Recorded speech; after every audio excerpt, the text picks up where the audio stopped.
अब चलते हैं हम software and data integrity failures. ये वाज टॉप 10 की नंबर 8 के ऊपर है एंड ये है टास्क नंबर 18। हम कर रहे हैं ट्राई हैक मी का रूम। सो यहाँ पे जो ये सब कुछ लिखा हुआ है मैंने बेसिकली इसको जो है छोटा कर लिया है और इस टैब के अंदर मेरा ये सारा मैंने इसे समराइज़ करवा लिया। तो इसको पढ़ते हैं और मैं आपको समझाता रहता हूँ। Integrity in cyber security refers to ensuring that data remains unmodified और टेम्पर्ड विद। मतलब जैसे कि मैंने आपको सीआई ट्रेड में बताया था कि सी से कॉन्फिडेंशियलिटी, आई से इंटीग्रिटी जो कि आज भी पढ़ रहे हैं, एंड ए से अवेलेबिलिटी। तो इस वाले वल्नरेबिलिटी के अंदर इस इंटीग्रिटी वाला जो उसका फैक्टर है वो अफेक्ट होता है। इंटीग्रिटी का मतलब क्या होता है कि डाटा जिस हालत में रखा हुआ है उसी हालत में रहे और उसको कोई अनऑथराइज्ड बंदा जो है मॉडिफाई ना कर दे या टेम्पर ना कर दे, ठीक है, उसके साथ जो है चेंजिंग ना कर दे डाटा के अंदर। This is crucial to safeguard important information from unwanted changes. To verify data integrity, hashes or digests are commonly used, which are unique numbers and generated by applying specific algorithms to the data. Examples of such algorithms include MD5, SHA-1 and SHA-256. अब basically जो files जो होती हैं उनमें से हर files का या जो डाटा होती हैं, डाटा के अंदर बेसिकली फाइल्स एंड फोल्डर्स वगैरह होते हैं, तो हर ईच फाइल का जो है हमारे पास हैश बनता है, ठीक है। MD5 हैश होता है, SHA-1 हैश, एंड इसी तरीके से डाटा को स्टोर किया जाता है हैशेस वगैरह की सूरत के अंदर या क्रिप्टोग्राफी का यूज़ करते हुए। To illustrate how hashes work, consider the case of WinSCP, a file transfer application. When you download a file from their SourceForge repository, they provide a pre-calculated hashes. By calculating these hashes on the downloaded file using commands like MD5sum and SHA-1sum and SHA-255sum in Linux, you can compare them and with the published hashes to confirm the file's integrity. अब इसमें क्या चीज़ आपको बता रहे हैं, basically जो पूरा concept है ये इस तरीके से काम करता है। सबसे पहले काम करते हैं, मैं अपना स्क्रीन पेन खोल लेता हूँ एंड आपको ड्रॉ करके मैं दिखाता हूँ। तो बेसिकली ये यहाँ पे ये कहना चाह रहे हैं जो data integrity and software and data integrity failures, I think यही नाम है ना, software and data integrity failures. इस वल्नरेबिलिटी में होता क्या है, जो एक फ़ाइल नेट के ऊपर पड़ी हुई है जो कि ओरिजिनल किसी ने डाली है, फ़र्ज़ करें एडोब फोटोशॉप की एक डाउनलोड फाइल है, ठीक है, या हम फ़र्ज़ कर लेते हैं विंडोज़ की फ़ाइल है, या कोई भी एक सॉफ्टवेयर ले लेते हैं, ऑपरेटिंग सॉफ्टवेयर कोई है, ठीक है जी। तो एक है, फ़र्ज़ करें हमारे पास एडोब फोटोशॉप की सेटअप फाइल है, वो नेट के ऊपर पड़ी हुई है, ठीक है। अब हर फाइल का एक हैश बनता है, SHA-5 या MD5 हैश। किसी भी फाइल का हम हैश निकाल सकते हैं कि उस फाइल का हैश क्या है, ठीक है। तो इस फाइल का फ़र्ज़ करें हमारे पास जो हैश आया, वो एग्जांपल के तौर पे बता रहा हूँ, वो आया 0N7626B3NKLO, ठीक है। इसका हैश हमारे पास क्या आया, ये वाला आया। और हमारे पास एक कंप्यूटर पे एक फ़ाइल पड़ी हुई है और उसका हैश हमारे पास जो है वो इससे थोड़ा डिफरेंट है, ठीक है। वो है हमारे पास 1NKL342619, ये उसका हैश है, ठीक है। अब ये दोनों हैशेस डिफरेंट हैं। हमारे कंप्यूटर पे जो है वो भी फ़ोटोशॉप की सेटअप फाइल है और जो हमने ऑफिशियल उनकी वेबसाइट से डाउनलोड करी है वो भी उसकी एक सेटअप फाइल है फ़ोटोशॉप की, लेकिन दोनों के हैशेस डिफरेंट हैं। तो पता कैसे चलेगा कि ओरिजिनल फ़ाइल कौन सी है तो दोनों सेम फाइल लेकिन उसके हैशेस डिफरेंट हैं। तो उसके हैश को देख के पता लगाया जाता है क्या ये फाइल ओरिजिनल है या नहीं है। तो बेसिकली इस वल्नरेबिलिटी के अंदर होता ही है ये। To illustrate how hashes work, consider the case of WinSCP, a file transfer application. When you download a file from their SourceForge repository, they provide a pre calculated hashes. अब यहाँ पे एक एग्जांपल लेते हैं, जैसे कि WinSCP एक जो है फाइल ट्रांसफ़र एप्लीकेशन है, ठीक है। अगर आप उसको डाउनलोड करेंगे उनकी अपनी ऑफिशियल वेबसाइट से, ये एक यहाँ पे ख़ास टर्म यूज़ हुई है, इसको रहने दें, पर एक इनकी ऑफिशियल वेबसाइट से आपने डाउनलोड करी ये वाली सॉफ्टवेयर या ये एप्लीकेशन, तो फिर उस वेबसाइट से जब आप इसको डाउनलोड करोगे तो वो उसका एक प्री कैलकुलेटेड हैश आपको देंगे। Bye calculating these hashes on the downloaded file using commands like MD5sum। अब मैं यहाँ पे आपको ये MD5sum वाली कमांड भी रन करके दिखा देता हूँ। अगर हम यहाँ पे जाएंगे CD course THM LS and MD5 सम। ये बेसिकली MD5 सम जो है एक हैशिंग एल्गोरिथम है जो कि किसी भी बड़ी से बड़ी फाइल को एक छोटे फॉर्मेट के अंदर उसका हैश जनरेट कर देता है, और अगर उसके अंदर कोई सी भी चेंज होगी तो उसका हैश बिल्कुल डिफरेंट आता है। तो यहाँ पे वेब ऐप वाली ले लेते हैं, और ये इसका MD5 हैश है, आपको नज़र आ रहा होगा। आई थिंक इसको प्लस कर देते हैं। ये इसका MD5 हैश है जो यहाँ पे मैंने निकाला है, ठीक है। ये मैंने कमांड रन करी, एंटर किया, एंड ये इस फाइल का MD5 हैश आ गया। अब इसके अलावा हम SHA-256 सम भी कर सकते हैं। SHA-256 ओह सॉरी 6 SHA-256 सम, ये इसका आ गया SHA-256 हैश। इस फाइल का, कौन सी फाइल का, वेब ऐप डॉट DB, ठीक है। सो यहाँ पे क्या कर रहे हैं, प्री कैलकुलेटेड हैशेस होते हैं जिसको हम अपने लिनक्स के अंदर भी इस तरीके से निकाल सकते हैं जैसे हमने निकाले। You can compare them with the published hashes to confirm the file's integrity.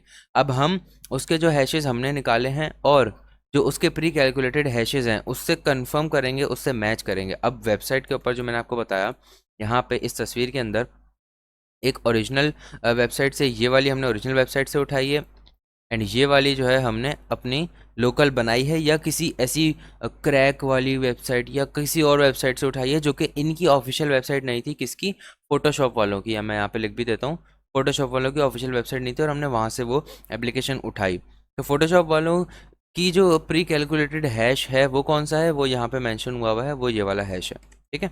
मैं इसको ग्रीन से हाईलाइट कर देता हूँ। ये वाला प्री कैलकुलेटेड हैश है, और उसके बाद हमने जो फाइल डाउनलोड करी फोटोशॉप वाली, उसका जब हमने हैश निकाला तो उसका हैश निकालने के बाद ये आया।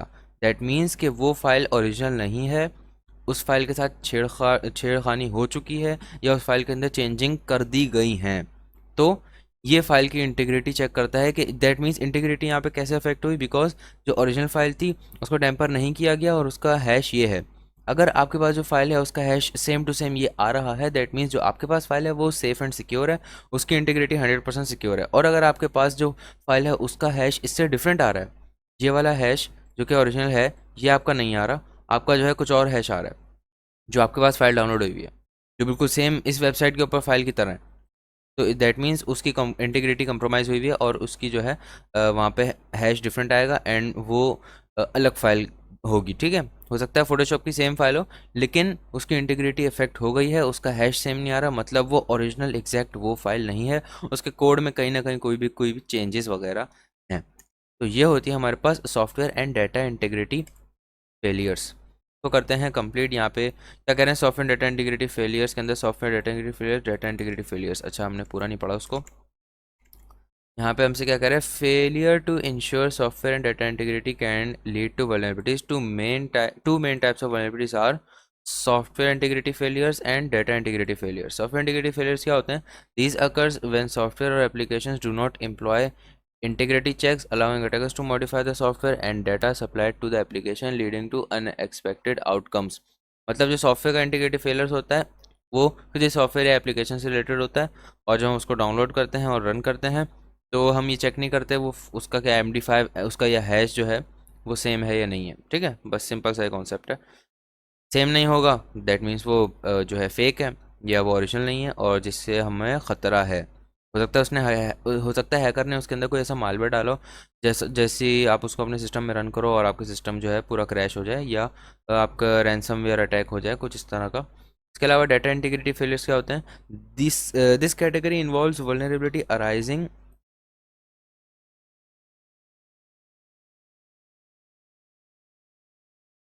This category involves vulnerability arising from the lack of integrity checks on data, making it susceptible to unauthorized modifications। अच्छा, यहाँ पे क्या होता है, डाटा जब वेबसाइट्स के सर्वर्स में स्टोर हुआ है डेटाबेसेस में, तो उसका इंटीग्रिटी चेक नहीं किया जाता, मतलब उसके हैशेस को चेक नहीं किया जाता बार बार, और उसका हैश अगर चेंज आ रहा है या इंटीग्रिटी बेसिकली चेक नहीं की जा रही होती है उसकी, क्या उसमें चेंजिंग आ रही है नहीं आ रही, मॉनिटरिंग वगैरह आप कह सकते हैं, तो वो सही से चेक नहीं हो रहा था, जिससे कि वो अनऑथराइज्ड मॉडिफिकेशन वहाँ पे हो सकती है। हो भी जाएगी तो पता ही नहीं चलेगा कंपनी को कि वहाँ पे मॉडिफाई हो चुका है, बिकॉज वहाँ पे इंटीग्रिटी चेक्स नहीं हो रहे उसके, ठीक है। तो कर लिया हमने completed and software integrity failures. अब यहाँ पे ज़रा थोड़ा देख लेते हैं software integrity failures. Suppose you have a website that uses third party libraries that are stored in some external servers that are not that are out of your control. While this may sound a bit strange, this is actually a somewhat common practice. Take as an example jQuery. यहाँ पे क्या कह रहे हैं कि आपके जो website के अंदर थर्ड पार्टी लाइब्रेरीज यूज़ हुई हुई हैं, ठीक है, आपकी वेबसाइट के अंदर थर्ड पार्टी लाइब्रेरीज यूज़ हुई हुई हैं। फॉर एग्जांपल हम यहाँ पे एक jQuery ले लेते हैं, और वो जो थर्ड पार्टी लाइब्रेरी आप यूज़ कर रहे हो उसका कंट्रोल आपके पास नहीं है, आप जस्ट उसे यूज़ कर रहे हैं। A commonly use JavaScript library, jQuery एक कॉमनली यूज जावास्क्रिप्ट लाइब्रेरी है जो कि बहुत सारी वेबसाइट्स में यूज़ होती है। If you want, you can include jQuery in your website directly from their servers without actually downloading it by including the following line in the HTML code of your website. अगर आप अपनी website के अंदर jQuery को import करना चाहते हैं, उस लाइब्रेरी को यूज़ करना चाहते हैं, तो बगैर उस लाइब्रेरी को डाउनलोड करें आप जस्ट इस एक कमांड से उसको इंपोर्ट करके यूज़ कर सकते हैं पूरी लाइब्रेरी को। इसके बाद होता क्या है, आपकी वेबसाइट जो है ये माई वेबसाइट लिखा हुआ है, एंड ये जो है किसी यूज़र का आई थिंक कंप्यूटर है। सबसे पहले वो क्या करेगा, हमारी वेबसाइट के ऊपर जाएगा, फिर हमारी वेबसाइट जाएगी इस jQuery वाली वेबसाइट के ऊपर। आई थिंक मुझे पेन खोल लेना चाहिए। ये इस वेबसाइट, ये वो कंप्यूटर है जिससे हम वेबसाइट को विजिट कर रहे हैं। ये कंप्यूटर क्या करेगा, वेबसाइट के ऊपर जाएगा, ये mywebsite.com को विजिट करेगा, फिर mywebsite.com क्या करेगी, वो जाएगी इस वाली jQuery के ऊपर, बिकॉज उसने इस वाली वेबसाइट की ये jQuery.js को इंपोर्ट किया हुआ है और ये यूज़ हो रही है। अब ये जो फाइल आ रही है इस वाली वेबसाइट के ऊपर, ये कहाँ से आ रही है, एक्सटर्नल लाइब्रेरी से, ठीक है। अब अगर ये एक्सटर्नल लाइब्रेरी वल्नरेबल हुई या इसमें कोई एरर्स वगैरह आए, तो जो वेबसाइट ये यूज़ कर रही है वो भी इससे वल्नरेबल हो जाएगी, ठीक है। इस पूरे उसके अंदर यही बता रहे हैं सारा कुछ। You can go to this to generate hashes of any library if needed. अच्छा, हम इस वेबसाइट के ऊपर जाके किसी भी लाइब्रेरी का हैश भी बना सकते हैं।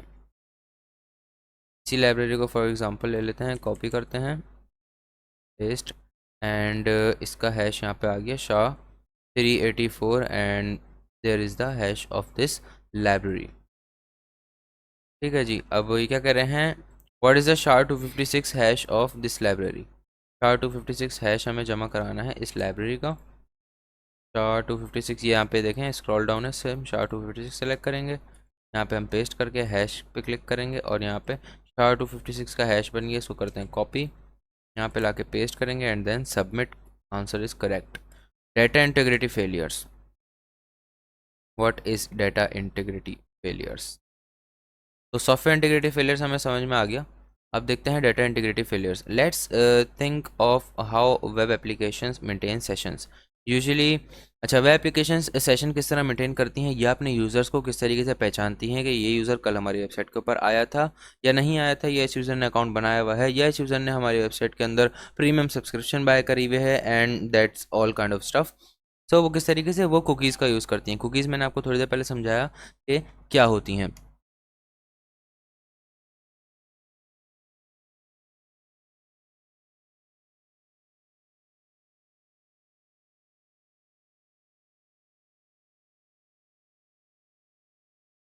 For example if creating a webmail application.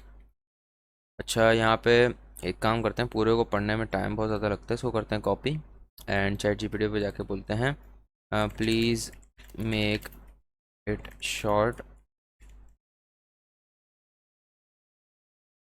ठीक है जी। यहाँ पे हम पेस्ट एंड सबमिट करते हैं।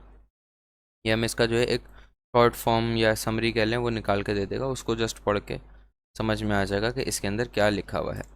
जब तक ये करता है, हम JWT टोकन मैं आपको समझाता हूँ। बेसिकली JWT टोकन जो होता है, JWT टोकन जो यहाँ पे मेंशन हुआ है, वो एक तरह की कुकी का नाम है, ठीक है।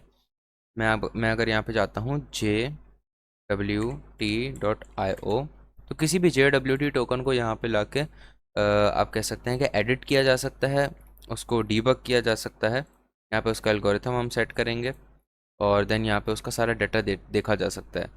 किस तरीके का दिखता है ये, इसकी वेबसाइट के ऊपर मैं आपको दिखा देता हूँ। बेसिकली JWT टोकन जो है कुछ इस तरह का नज़र आ रहा था, जो इस तस्वीर में आपको दिख रहा होगा।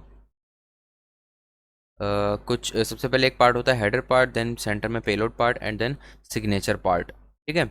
तो ये एक है हमारे पास, को कॉपी करते हैं और हम चलते हैं jwt.io के ऊपर, और यहाँ पे हम ये जो जगह है इनकोडेड वाले में इसको करेंगे पेस्ट, और यहाँ पे हमारे पास पूरा आप कह सकते हैं JWT टोकन आ गया है डिकोड होके। हेडर पोर्शन के अंदर उसका हेडर लिखा हुआ है, टाइप लिखी हुई है एंड एल्गोरिथम लिखा हुआ है, ठीक है। उसके बाद यूज़र नेम के अंदर हमारे पास आ रहा है यहाँ पे user name equals to guest and expiration, और ये एक्सपायरेशन टाइम है इसका। उसके बाद ये सिग्नेचर होता है बेसिकली, ये सर्वर आपको एक सिग्नेचर देता है, जब तक आप यहाँ पे सिग्नेचर नहीं लिखोगे तब तक ये जो है ओवरराइट नहीं होगा या चेंज नहीं होगा, ठीक है। सो ये होता है हमारे पास JWT tokens. And let's go to chat GPT. क्या कर रहा है, using cookies to store sensitive user information like user name password in a web mail application can pose a significant security risk because cookies are stored on the user's browser and can be tampered with. ये क्या कह रहे हैं कि sensitive data, जैसे cookies के अंदर sensitive data store करना, जैसे कि यूज़र नेम पासवर्ड वगैरह, किसी वेब मेल एप्लीकेशन के अंदर बहुत ज़्यादा सेंसिटिव और रिस्की हो सकता है, बिकॉज वो सब ब्राउज़र के अंदर स्टोर होता है यूज़र के, वो सर्वर पे तो स्टोर हो नहीं रहा, वो यूज़र के ब्राउज़र पे स्टोर हो रहा है। अगर अब जब यूज़र के ब्राउज़र पे स्टोर हो रहा है तो उसके साथ एडिटिंग भी करी जा सकती है, उसको टेम्पर भी किया जा सकता है, उसको चेंजिंग भी करी जा सकती है वहाँ पे, और एंड वहाँ पे अटैक्स भी करे जा सकते हैं। This could lead a data integrity failures, जिससे डाटा इंटीग्रिटी फेलियर्स हो सकते हैं। Enabling attackers to impersonate others and access their data, जिससे क्या कर सकते हैं हम, एक यूज़र फर्ज करो वहाँ पे जेसन वेब टोकन्स के अंदर लिखा हुआ है यहाँ पे, जैसे कि यहाँ पे मैंने आपको दिखाया ना, इसके अंदर क्या लिखा हुआ था, गेस्ट, ठीक है। User name equals to guest, अब यूज़र नेम चेंज कर दो तो किसी और का यूज़र नेम अगर यहाँ पे डालो, और फर्स्ट करो हमने यहाँ पे लिख दिया user name equals to admin, तो आप यहाँ देखो ये चीज़ चेंज हुई है। अगर मैं यहाँ पे दोबारा से गेस्ट लिखूँगा GUEST, तो आप देखें ये चीज़ चेंज हो रही है, और अगर मैं यहाँ पे लिखूँ एडमिन तो ये चीज़ चेंज हो रही है। तो अब अगर ये चीज़ चेंज हो रही है, ये चीज़ हमें कहाँ से मिली, अपनी कुकीज़ के अंदर। तो पुराने वाले जेसन वेब टोकन को डिलीट करके नया वाला अगर डाल दिया जाए तो हो सकता है हमें वहाँ पे एडमिन एक्सेस मिल जाए, ठीक है। बिकॉज जो वेबसाइट है वो उसी कुकी जिसका नाम है जेसन वेब टोकन, उसी को देख कर या उसी की बेस पे ये आइडेंटिफाई कर रही है कि ये यूज़र कौन सा है। One solution to this problem is implementing an integrity mechanism such as JSON web tokens. अब ये जो कुकीज़ है यहाँ पे, इसको अगर मसला है यहाँ पे, कोई प्रॉब्लम्स है, तो क्या कह रहे हैं, उसको हटा के हम जेसन वेब टोकन्स को भी लगा सकते हैं। बेसिकली ये एक तरह की कुकीज़ ही होती हैं, लेकिन आप इसको जेसन वेब टोकन भी कह सकते हैं, इसको टोकन्स भी बोला जाता है। ये एक तरह की कुकीज़ का ही मैकेनिज्म जो होता है इसका पूरा होता है। JWT tokens are simple tokens that ensure data integrity, allowing you to store key value pairs securely without worrying about tampering. These tokens consist of three parts for structured data storage. ये क्या कह रहा है कि इसके अंदर three parts होते हैं, इसके अंदर JWT tokens के अंदर आप अपना डाटा स्टोर कर सकते हो आराम से, एंड उसके अंदर कोई टेम्पर वगैरह नहीं हो सकता। लेकिन JWT टोकन कभी कभी सिक्योर होते हैं एंड कभी कभी वीक भी होते हैं। एंड ये हो गया यहाँ पे JWT टोकन्स वगैरह, द हेडर कंटेंट्स, ठीक है। बाकी डीप में आप खुद पढ़िएगा, इंशाल्लाह आपको समझ आएगा सब कुछ। और JWT and the none algorithm, तो user name equals to admin, and ये लिखा हुआ है यहाँ पे। कभी कभी ये विदाउट सिग्नेचर भी आपको मिलेंगे, ये देखें हेडर है, पेलोड है, इधर सिग्नेचर नहीं है, ये जो पिंक कलर का सिग्नेचर था इस वाले में सिग्नेचर नहीं है, ठीक है। तो ये क्या कह रहा है, try to log in the application as a guest which guest account password. तो सबसे पहले हम क्या करेंगे, अपनी मशीन को ऑन करेंगे, start machine, and timer start हो गया है। डेटा इंटीग्रिटी फेलियर्स के अंदर हैं, और हमें क्या करना है यहाँ पे, if you log in was successful you would now have a JWT stored as a cookie in your browser. ये देखें क्या कह रहा है, JWT स्टोर हुआ है एज अ कुकी आपके ब्राउज़र के अंदर। Press F12 to bring out the developer tools. ये फायरफॉक्स क्रूम का बता रहा है। What is the user name website's cookie containing a JWT token, मतलब उसके अंदर कौन सा यूज़र नेम पहले से लिखा हुआ है, जो कि हमने देखा था यहाँ पे user name equals to and this. अब यहाँ पे ये जो लिखा हुआ है ये मांग रहे हैं, यहाँ पे वो ला के डालना है, और इसके बाद कह रहे हैं कि उसको चेंज करके एडमिन कर दिया जाए, और एडमिन करने के बाद एक फ्लैग मिलेगा, उसको यहाँ पे ला के डालना है, ठीक है। तो JWT टोकन की भी ये वल्नरेबिलिटी एक होती है, इसका नाम आई थिंक मैं भूल रहा हूँ, JWT टोकन वल्नरेबिलिटी अगर लिखें यहाँ पे वल्नरेबिलिटी, तो JWT अटैक्स कहते हैं हाँ इसको। Impact of JWT attacks, JWT vulnerability attacks arise, JWT web sweet, exploiting fraud, JWT signature verification. हाँ ये बेसिकली सिग्नेचर वेरीफाई नहीं कर रहा होता, विदाउट सिग्नेचर जो है उसको चेंज करके और अपने पास एक्सेप्ट कर लेता है सर्वर। तो मशीन की IP आ गई है, हम एक्सेस करते हैं। एक्सेस आई थिंक नहीं होगा बिकॉज हमने VPN कनेक्ट नहीं किया, तो VPN कनेक्ट करना लाजमी है। सबसे पहले चलते हैं यहाँ पे एंड अपना जो है कंट्रोल C कर लेते हैं, इसको कंट्रोल Z कर दिया मैंने। तो PS करेंगे, यहाँ पे चल रहा है PS4982 किल कर देंगे। Hyphen kill I think, hyphen kill नहीं, सिर्फ किल लिखना पड़ेगा हमें। किल 4982 एंटर। अब PS के अंदर वो शो, अभी भी शो हो रहा है। आई थिंक ऐसे कॉपी करो, sudo kill control shift V, password for the root user PS and खैर छोड़ें इसको, चलने दें अभी। और यहाँ पे हमें क्या करना है, अपना VPN कनेक्ट करना है। तो सूडो, सबसे पहले हम जाएंगे CD कोर्स THM के अंदर, course THM pseudo open VPN and VPN की फाइल हमने लिख दी। यहाँ पे हमारा कनेक्ट हो गया। चेक कैसे करेंगे कनेक्ट हुआ है या नहीं हुआ, सिंपली करेंगे IPA, यहाँ पे आ जाएगी TUN0 एंड ये हमारी IP आ गई। और एक और तरीका चेक करने का मैंने आपको बताया था, हमें पिंग करना पड़ता है, यूज़र नेम पासवर्ड लॉगिन, ये एक्सेस हो गई वेबसाइट। ठीक है, इसके अंदर में क्या करना है, सबसे पहले what is the guest account password. सबसे पहले हमें गेस्ट अकाउंट का पासवर्ड देना है। गेस्ट अकाउंट का पासवर्ड क्या हो सकता है, GUEST और GUEST हो सकता है, गेस्ट हो, गेस्ट का गेस्ट होगा। तो ये क्या कह रहा है, ये hello guest only admin user can allow to get the flag. तो गेस्ट का पासवर्ड गेस्ट ही है, ठीक है, GUEST, गेस्ट का पासवर्ड गेस्ट है। इसके अलावा हिंट पे क्लिक करके देख सकते हैं, try logging with the wrong credentials, guest को दोबारा हमने गेस्ट लिख दिया। सो ये सारा आपका थिंकिंग प्रोसेस कहलाता है, आप किस तरीके से चीज़ों को सोचते हैं। ऐसे ऐसे आप लोगों को ये सब कुछ आ जाएगा, टेंशन नहीं लेनी। What is the name of the website's cookie containing a JWT token. अच्छा, वेबसाइट की कुकी का नाम क्या है जिसके अंदर JWT टोकन है। तो F12 मैंने प्रेस किया है, ठीक है। उसके बाद हम कुकीज़ के अंदर जाएंगे एंड इस वेबसाइट की कुकीज़ के ऊपर क्लिक करेंगे।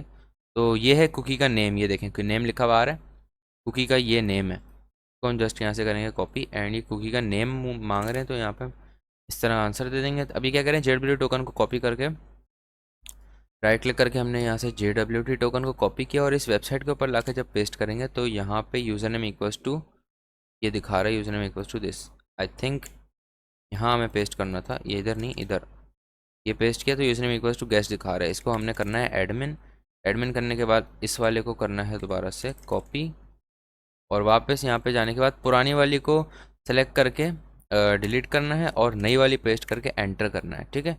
एंटर करने के बाद सिर्फ एक दफ़ा आपने रिफ़्रेश करना है और क्या करें, आइदर द टोकन और its signature is invalid, no flag for you. Okay okay, क्या करें, user knowledge gain to star modify जेबल token application things you are the user admin, let me just try it. जेबिलिटी है, signature वगैरह, secret base 64, ये करके देखते हैं ज़रा। और अब एक काम करते हैं, F12 and control V enter, refresh. नहीं, एक काम करते हैं, इससे बैक जाते हैं, यहाँ पे अगर लिखते हैं हम एडमिन एडमिन एडमिन एडमिन नहीं है, गेस्ट गेस्ट है। अच्छा, जैसे हमने रॉन्ग क्रेडेंशियल्स डाले ना तो इसने ऑटोमेटिकली बता दिया you can also log in as guest with password guest. So जो हमने पहले डाला था गेस्ट गेस्ट, लॉग इन करेंगे हम गेस्ट गेस्ट, ओके नेवर। इसको हम दोबारा से कर लेंगे कॉपी और एक मरतबा दोबारा ट्राई करेंगे, control V paste and user name equals to guest लिखा हुआ है, इसको करते हैं ADMIN एडमिन। और अब इस न्यू वाले को कॉपी करेंगे और यहाँ आने के बाद इसको पेस्ट करके एंटर करेंगे। और अगर अब रिफ्रेश करते हैं तो क्या करें, आइदर द टोकन और इट्स सिग्नेचर इज़ इनवैलिड। तो यहाँ पे क्या मसला हो सकता है, ओके सीक्रेट बेस 64 मैंने गलती से ऑन कर दिया था, तो थोड़ा बंद करते हैं।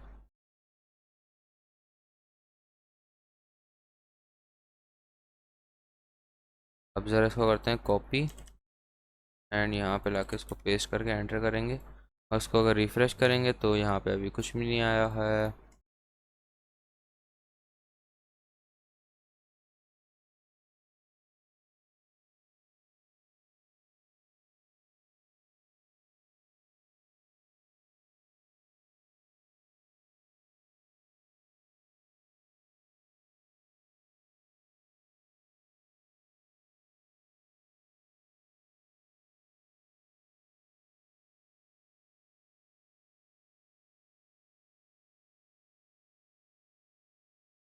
तो इसके अंदर एक प्रॉब्लम ये आ रही थी, मैंने अभी इसको बैठ के सॉल्व किया पूरी प्रॉब्लम को।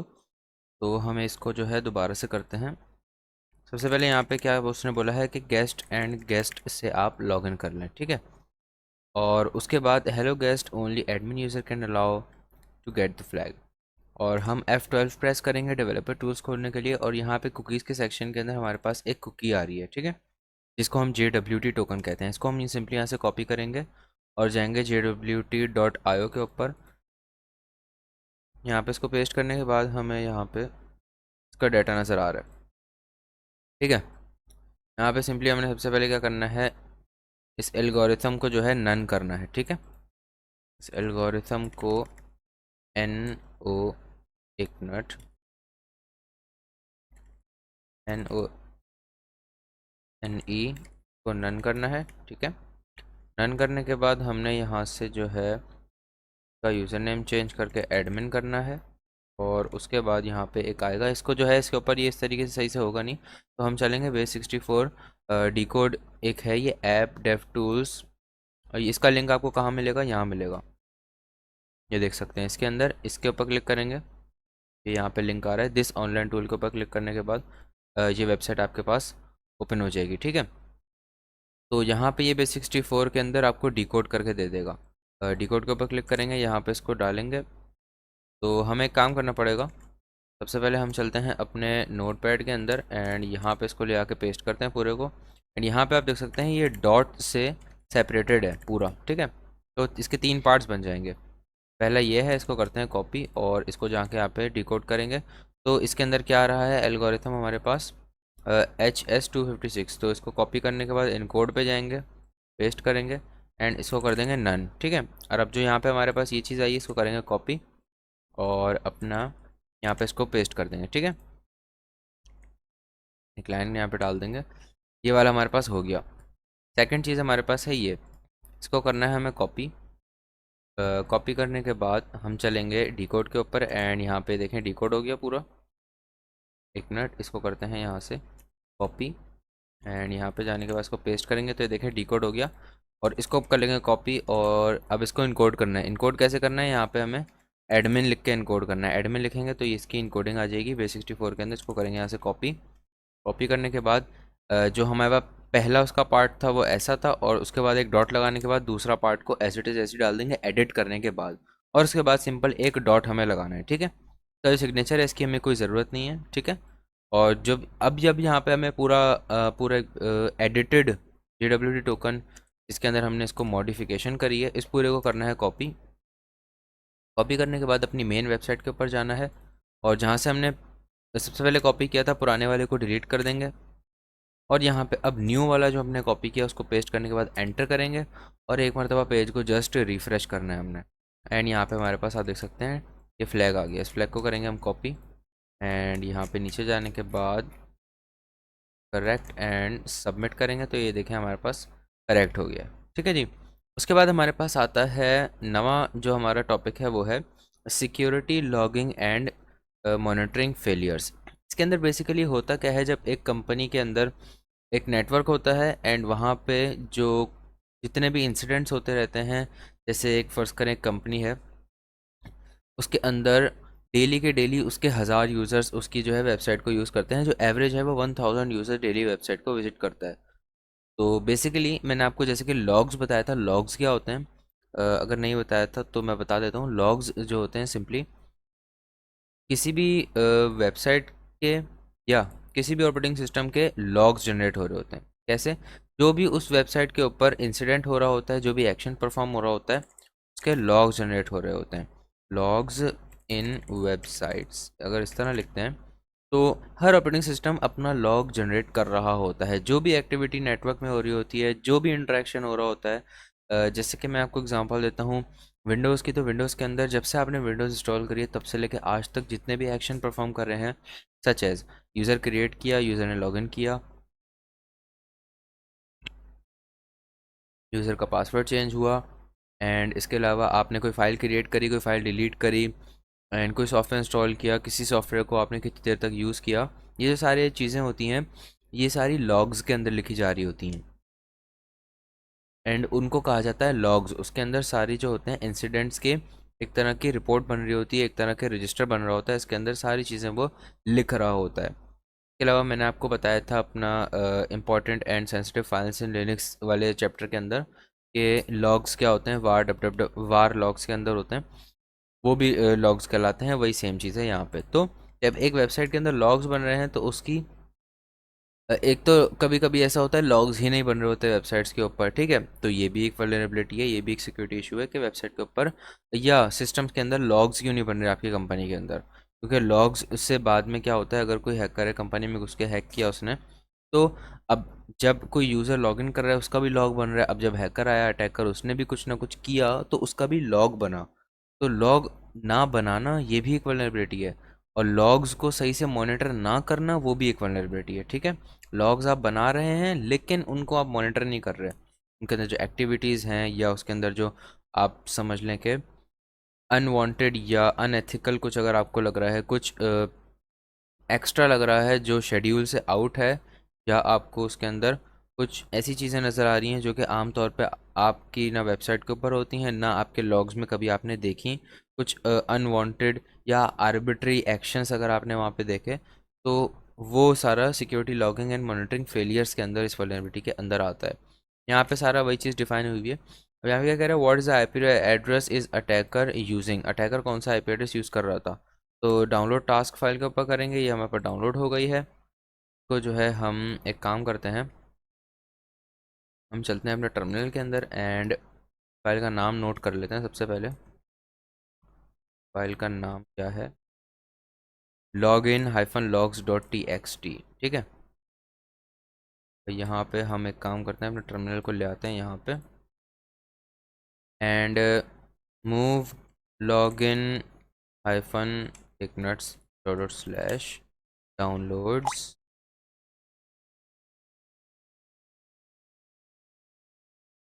login-log.txt to where am I am in I am in Kali and course THM। अब यहाँ पे एलिस करूँगा तो यहाँ पे इसने वो फाइल ला के पेस्ट कर दी। सिंपली क्या करेंगे, हम कैट करेंगे, बल्कि एक काम करते हैं, इसको टेक्स्ट एडिटर में खोल लेते हैं, टेक्स्ट एडिटर। तो आई थिंक इसको खोल लेते हैं, हम नैनो में खोल लेते हैं, चलें इसको एंटर करेंगे। तो यहाँ पे क्या कह रहा है कि कौन सी आईपी है जिससे अटैकर जो है वो अटैक कर रहा है।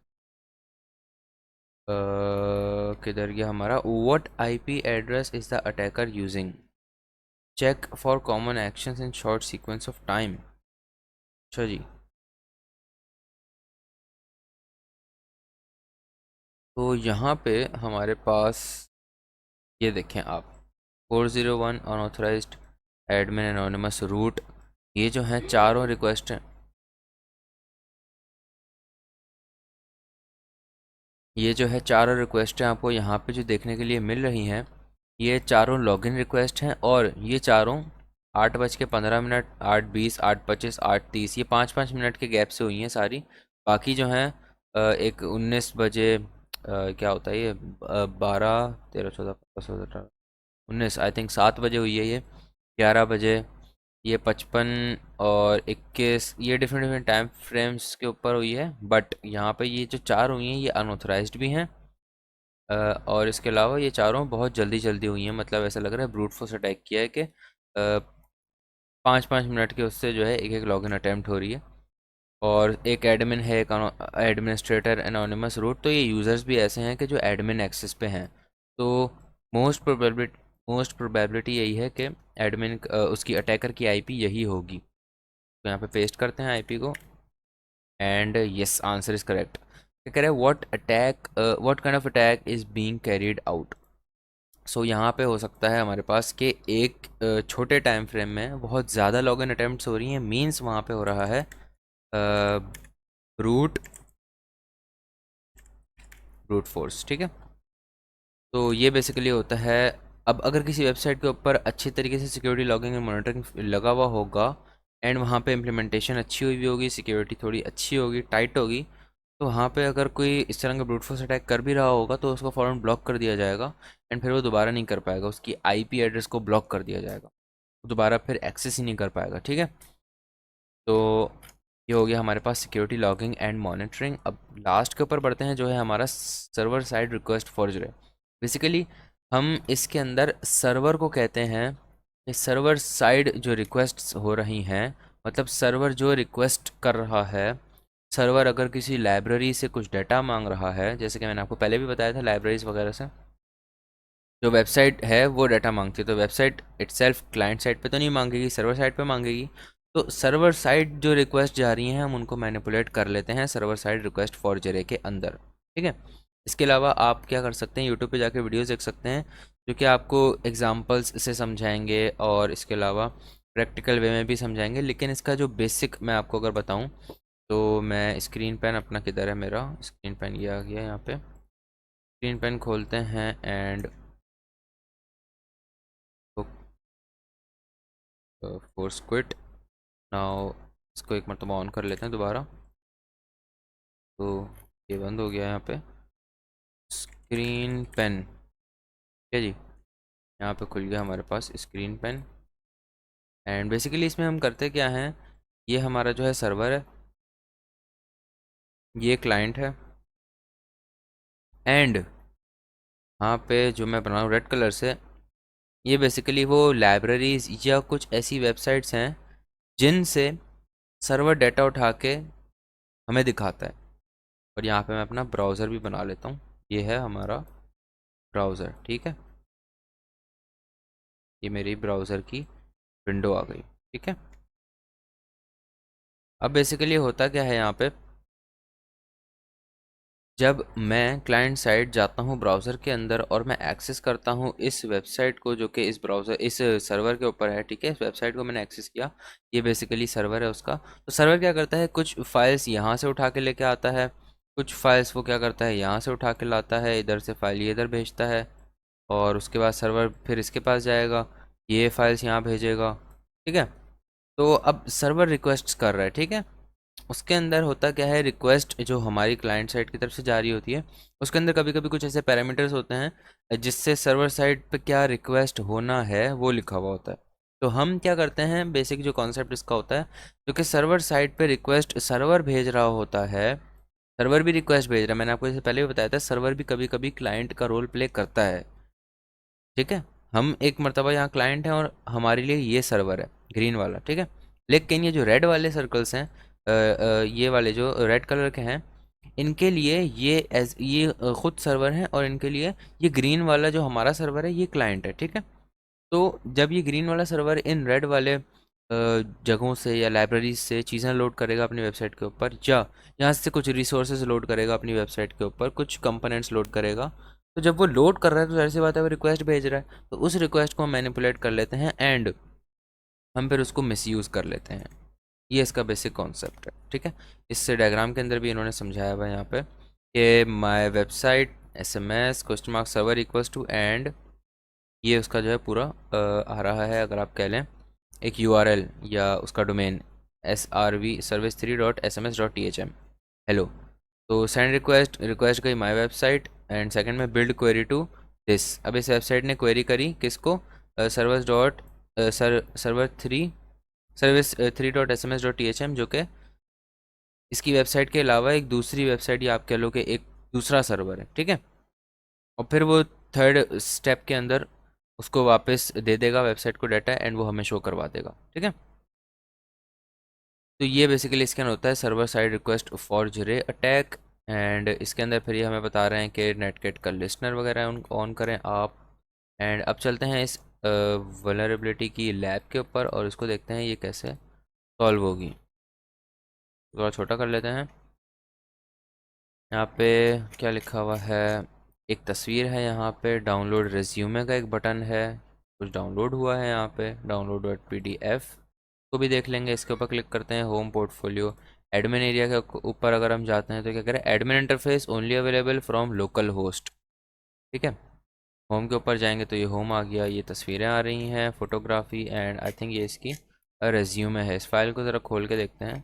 तो जस्ट ये इनका सिंपल सी एक PDF फाइल है, रेज्यूमे है। तो अब यहाँ पे हमारे लिए इंटरेस्टिंग चीज़ है एडमिन एरिया, ठीक है। अब एक काम हम यहाँ पे ये करेंगे, अपना अपना खोलेंगे बर्ब सूट, ठीक है। बर्ब सूट खोलने के बाद हम इसके इस URL को करेंगे यहाँ से कॉपी, और अब हम जाएंगे अपने फायरफॉक्स ब्राउज़र के अंदर, बिकॉज हमने बर्ब सूट से ट्रैफिक कैप्चर करना है। उससे पहले पहले हम इनके क्वेश्चन देख लेते हैं। Explore the website, what is the only host allowed to access the admin area. वो है लोकल होस्ट। लोकल होस्ट आपको नाम याद होगा किसका होता है, जो कि हमारे कंप्यूटर की एक लूप बैक IP एड्रेस होता है, उसको कहते हैं लोकल होस्ट। जो कि हमने वेबसूट में एक IP एड्रेस सेट किया था, आपको याद होगा फॉक्सी प्रॉक्सी में एक IP एड्रेस सेट किया था। इस IP एड्रेस को कहते हैं 127.0.0.1, ठीक है। इसको कहते हैं लूप बैक IP एड्रेस। तो फिलहाल हम यहाँ पे उस वेबसाइट को एक्सेस करेंगे। Proxy server is refusing connections, where is my website नहीं खुला अभी तक।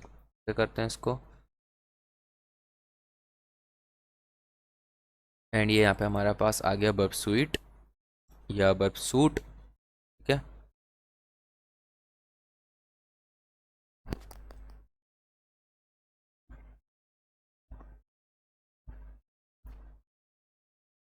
तो बर्ब सूट हमारे पास यहाँ पे खुल चुका है। अब हम सिंपली क्या करेंगे, इसके जाएंगे प्रॉक्सी टैब के अंदर, इंटरसेप्ट करेंगे ऑन, एंड यहाँ पे इस वेबसाइट को एक्सेस करेंगे। जैसे हमने इसको एक्सेस किया तो इसको फ़िलहाल बंद करते हैं। जैसे हमने इसको यहाँ पे एक्सेस किया तो ये क्या कह रहा है, होस्ट होस्ट हेडर के अंदर मैंने आपको बताया था क्या होता है, ये होस्ट हेडर के अंदर ये दिखा रहा है, और एडमिन इस तरह एक्सेस कर रहा है। अब ज़रा इसको राइट क्लिक करके do intercept response to this request and forward, let's see what's the response, 200 okay, admin interface only available in the local host forward. और ये हमारे पास सिंपल वही लिखा हुआ आ रहा है जो आ गया, ठीक है। अब हम चलते हैं क्वेश्चंस के अंदर। यहाँ पे क्या कह रहे हैं, check the download resume button where download the server parameter .2। अच्छा जी, एक इसका मतलब डाउनलोड जो बटन है उसके अंदर कुछ है देखने के लिए। अब दोबारा से एक्सेस करेंगे मेन पेज को हम, और यहाँ वेबसूट है, इसको ज़रा ऑफ कर लेते हैं थोड़ी देर के लिए। एंड हम जो है फ़िलहाल सिंपल पेज को एक्सेस कर रहे हैं। अब इस डाउनलोड बटन के ऊपर राइट क्लिक करके इंस्पेक्ट करेंगे, और इसको ज़रा देखेंगे कि इसके अंदर क्या है। तो download version secure dot file storage dot com. And अच्छा, अब यहाँ पे आप देख सकते हैं कि एक चीज़ जो वहाँ पे इसने बताई थी कि सर्वर जो है चीज़ों को लोड कर रहा है किसी दूसरी जगह से, वही चीज़ यहाँ पे एक चीज़ है डाउनलोड रेज्यूमे पे। जैसे हम क्लिक कर रहे हैं तो एक href का टैग लगा हुआ है, href के टैग के अंदर /download server equals to secure file storage dot com :8080 and ID equals to this. अब हम यहाँ पे क्या कर सकते हैं, कि जो एडमिन एक्सेस वाला पेज है वो यहाँ पे दे सकते हैं, ना। सबसे पहले हम क्या करेंगे, सब कुछ यहाँ बंद करते हैं, और हम सिंपली इस वेबसाइट के ऊपर इस डाउनलोड वाले बटन के ऊपर क्लिक करने से पहले हम सबसे पहले वेबसूट का इंटरसेप्ट ऑन करेंगे। और जैसे ही डाउनलोड के ऊपर हम क्लिक करेंगे तो यहाँ पे एक रिक्वेस्ट कैप्चर हो गई हमारे पास, ठीक है। ये डाउनलोड की रिक्वेस्ट है, इसको राइट क्लिक करके भेज देंगे send to repeater. And repeater हमारे पास आ गया यहाँ पे, इसको वापस यहाँ पे रख देंगे, ठीक है। और रिपीटर के अंदर हमारे पास ये रिक्वेस्ट आ गई। अगर अगर हम इसको सेंड करते हैं तो हमारे पास ये यहाँ पे कुछ नहीं दे रहा, थोड़ी देर में देगा आई थिंक। ये आ गया हमारे पास इसका रिस्पांस, एंड ये वही PDF फाइल है रिस्पांस के अंदर जो हमारे पास डाउनलोड हो जाती है, ठीक है। अब हम यहाँ पे क्या करना चाह रहे हैं, हमारे पास यहाँ पे हमें क्या करना है, तो सबसे पहले हम यहाँ पे दे देते हैं इसका आंसर, सर्वर क्या है इसका, ये है secureFileStorage.com। सबसे पहले इसका आंसर देते हैं, तो फारिग करें आंसर देके कर दिया और ये हो गया। यूजिंग SSRF make the application send request to your attack box instead the secure file storage and then any API keys the intercepted request there is any API keys. Okay, तो क्या कह रहा है, जो हम एडमिन पेज को access करने की कोशिश कर रहे हैं, ये वाला जो है हमारे पास, सबसे पहले वेबसूट का इंटरसेप्ट ऑफ कर देंगे बिकॉज उसका हमें कोई काम नहीं है अब, और इसको हम करेंगे यहाँ से कॉपी। और चूंकि ये क्लाइंट साइड से एक्सेस नहीं हो रहा, तो हम इसको सर्वर साइड से एक्सेस करने की कोशिश करेंगे। चलते हैं रिपीटर में दोबारा, और यहाँ पे जो हमारे पास URL लिखा हुआ आ रहा है, इसको हम मिटाएंगे।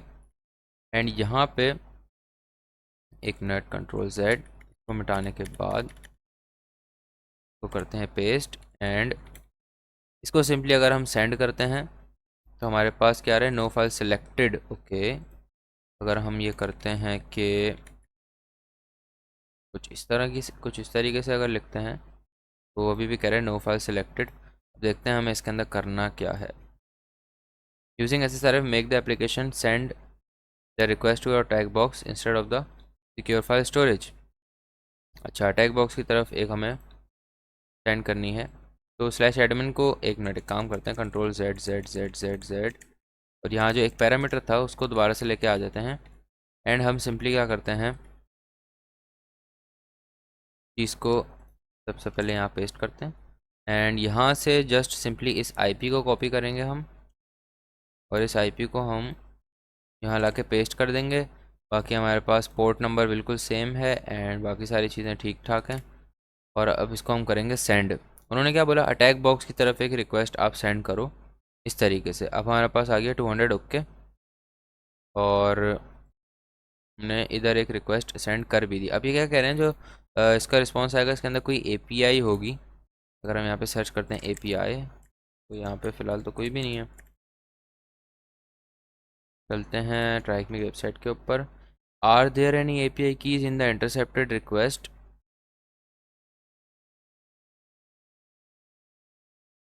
इन द इंटरसेप्टेड रिक्वेस्ट, वो रिस्पॉन्स का नहीं बोल रहे, वो रिक्वेस्ट का बोल रहे हैं। तो एक काम करते हैं, यहाँ पे मेन पेज को एक्सेस करेंगे। डाउनलोड रिज्यूमे पे जाने के बाद करेंगे हम inspect and edit as HTML and download server equals to के आगे हम अपना लगा देंगे, $8087।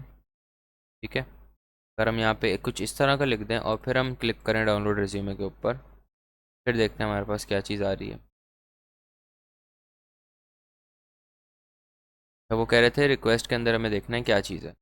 प्रॉक्सी ऑन करते हैं, intercept on, and download resume पे जाते हैं।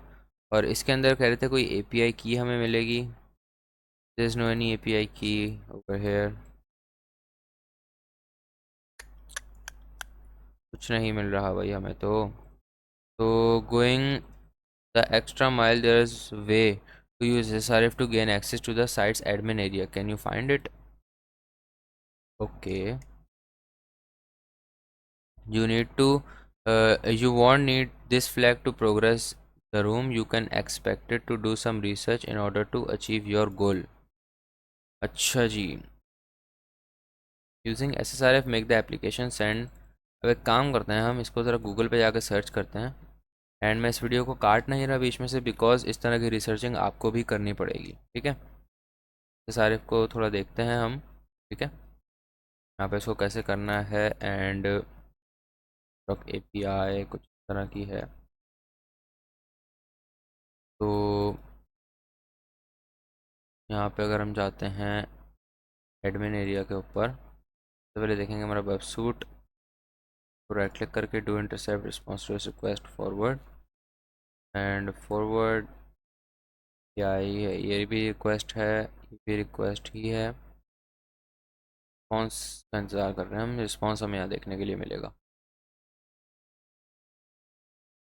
एडमिन एरिया पे जाते हैं अगर, तो ये आगे /admin एंड रेफरर, तो ये यहाँ पे हमें एक जो है हेडर मिला है रेफरर। अब इस रेफरर हेडर के अंदर हम क्या डाल सकते हैं, स्लैश एडमिन डाल के देखते हैं ज़रा, and right click do intercept response to this request slash admin, because हम स्लैश एडमिन को एक्सेस करना चाह रहे हैं। फॉरवर्ड करते हैं इसको, response from this and there is a response. अब वो एक एपीआई की मांग रहे हैं। ज़रा फ्लैग सर्च करते हैं, आई थिंक हो सकता है फ्लैग इसके अंदर मिल जाए हमें। यहाँ देख सकते हैं फ्लैग के नाम से कुछ आ तो रहा है। एंटर 2 मैचेस है हमारे पास। फ्लैग ये है और दोनों फ्लैग यही आ रहे हैं।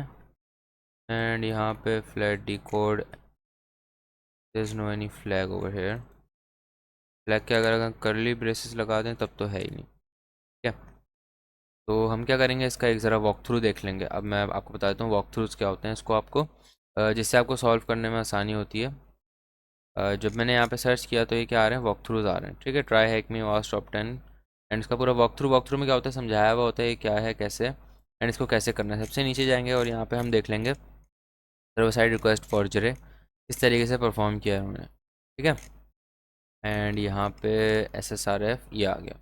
सबसे पहले क्या कर रहे हैं, the first question ask host is allowed to gain, ये तो हमने कर दिया है। No attempt to admin to area access, sorry now attempt to open the admin area. क्या लिखा हुआ है, once you attempt you will be given a message that you were denied ex, इधर you were denied access because you are not the local host. This is the answer of the first question, वो तो हमने दे दिया है।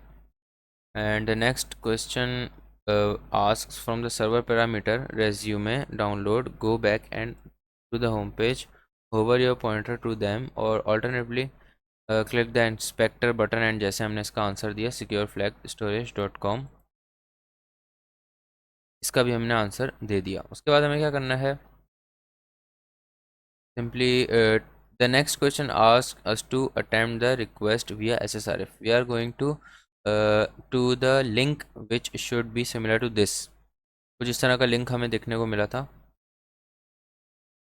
ठीक है जी, इस तरह का लिंक हमें देखने के लिए मिला था। क्या कह रहे हैं, then next step is to remove and replace it with the IP of your attack box, open your terminal and use the command line. Okay okay okay okay, मैं समझ गया किस तरीके से करना है। बेसिकली हमें अपने टर्मिनल के ऊपर यहाँ पे चलाना पड़ेगा एनसी क्या होता है, नेट कैट का एक लिसनर होता है। बेसिकली ये किसी एक ख़ास पोर्ट के ऊपर सुनता रहता है कि क्या इस पोर्ट के ऊपर मेरे पास कोई कनेक्शन तो नहीं आया। तो -LVNP, एल का मतलब होता है लिसनर, वर्बोस, एन का मतलब आई डोंट नो, पी का मतलब पोर्ट होता है। इसके अलावा सिर्फ एल भी यूज़ कर सकते हैं, लेकिन VNP हम लगा देते हैं ताकि हर कनेक्शन को वो पकड़ ले। 4546 लिख के एंटर करेंगे। अब ये हमारे कंप्यूटर की जो आईपी है उस आईपी पे 4546 पोर्ट के ऊपर बैठ के सुन रहा है। तो हमें सिंपली क्या करना है, यहाँ पे वो जो हमने रिक्वेस्ट कैप्चर करी थी जो कि हमारे रिपीटर के अंदर पड़ी हुई है, इधर हमने डालना है अपना 46। सबसे पहले हमें यहाँ पे क्या डालना है, अपनी पीसी की आईपी। ठीक है, जो हमारा अटैक बॉक्स, ये इस वक्त फ़िलहाल हमारा अटैक बॉक्स है। न्यू टैब खोलेंगे, IPA लिखेंगे एंड यहाँ पे जो आईपी आ रही है, कौन सी आईपी, TUN0 वाली। ठीक है, IPA लिखेंगे और TUN0 वाली आईपी ये आ रही है। तो करना है हमें कॉपी, एंड कॉपी करने के बाद पेस्ट करेंगे यहाँ पे। उसके बाद हमें पोर्ट नंबर देना पड़ेगा 4546 जो हमने डाला था, और इस पूरे हिस्से को करेंगे कॉपी, एंड वेबसाइट में जाने के बाद यहाँ पे इसको करेंगे पेस्ट और इसको कर देंगे सेंड। जैसे हम इसको सेंड करेंगे तो हमारा टर्मिनल जहाँ पे हमने रन किया था अपना NC का लिसनर, वहाँ पे आप देखें क्या आया है, ये फ्लैग आ गया। तो अब यहाँ पे हुआ क्या, हमने सर्वर से एक रिक्वेस्ट जनरेट करी जो कि सर्वर ने हमें रिक्वेस्ट भेजी। ठीक है, उसके अंदर हमें फ्लैग मिल गया, hello I am just an API की। तो ये हमें फ्लैग मिला है यहाँ पे, इसको जस्ट हम कॉपी करते हैं एंड यहाँ पे जाके, तो इस तरीके से आप वॉक थ्रूज वगैरह भी देख के अपना काम आसान कर सकते हैं, मतलब सीख के सॉल्व कर सकते हैं। ये क्या कह रहा है, there is a way to use the SSRF to gain the access to the site's admin area, can you find it? तो साइट के एडमिन एरिया तक एक्सेस भी इससे लिया जा सकता है। एडमिन एरिया पे अगर जाते हैं तो आपने सिंपली यहाँ पे क्या करना है, स्लैश एडमिन लिखा हुआ आ रहा था ना वहाँ पे, तो जस्ट हम रिपीटर में जाएंगे एंड यहाँ पे स्लैश एडमिन लिख देंगे। और अब जब हम इसको सेंड करेंगे, कैंसिल करते हैं, और अब जब हम इसको सेंड करेंगे तो ये हमारे पीसी के ऊपर एक और रिक्वेस्ट आएगी, इसमें आई थिंक एडमिन आ जाएगा हमारे पास एक्सेस। अच्छा, ये क्या कह रहा है कि 500 internal server error and secret is this. I think ये एडमिन एक्सेस हमें यहाँ मिल चुका है।